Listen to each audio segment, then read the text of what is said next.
एक समय की बात है, एक राज्य में एक दिन जासूसों ने राजा को सूचना दी कि पड़ोसी राजा आक्रमण की योजना बना रहे हैं।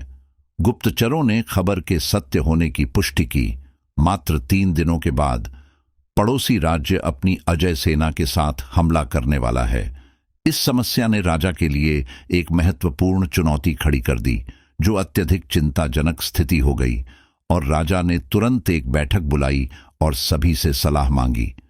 उन्होंने चिंता व्यक्त की कि अगर उन्होंने कुछ नहीं किया तो पड़ोसी राज्य द्वारा उन्हें मार दिया जाएगा, और सभा में सभी ने अपने अपने प्रस्ताव रखे, पर कोई रणनीति नहीं बन पाई। और आखिर में चतुर मंत्री ने प्रस्ताव दिया कि जब जीवन खतरे में हो तो केवल एक ही समाधान है कि हमको पड़ोसी राज्य पर तुरंत हमला करना चाहिए। राजा ने अपनी सेना के छोटे आकार का हवाला देते हुए संदेह व्यक्त किया। हालांकि मंत्री ने बताया कि पड़ोसी राज्य की सेना 3 दिन बाद के युद्ध की तैयारी में बिजी है और अभी लड़ाई के लिए तैयार नहीं है, और इस समय उन पर अचानक हमला कर उन्हें चौंका देंगे।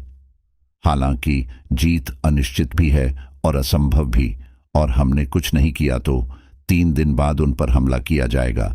शत्रु सेना के विशाल आकार को देखते हुए उनकी परवाह किए बिना नष्ट होना तय है। राजा को यह तर्क उचित लगा और उसने तुरंत अपनी सेना को युद्ध के लिए तैयार होने का आदेश दिया।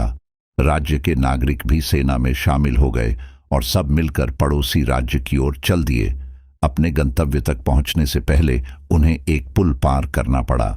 जैसे ही सेना पुल पार कर पड़ोसी राज्य में दाखिल हुई, राजा ने पुल को जलाने का आदेश दे दिया। उन्होंने घोषणा की कि वे अब पड़ोसी राज्य के भीतर हैं और लड़ने के अलावा उनके पास कोई अन्य विकल्प नहीं है। पीछे हटना कोई विकल्प नहीं है।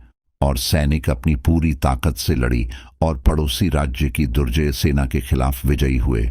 ये कहानी हमें सिखाती है कि जब कोई बैकअप योजना नहीं होती है और कार्रवाई का केवल एक ही तरीका होता है, तो सफलता की संभावना अधिक होती है। जब ऐसी स्थिति का सामना करना पड़े जहां विफलता या बर्बादी का एकमात्र विकल्प है, तो व्यक्ति को अवसर का लाभ उठाना चाहिए।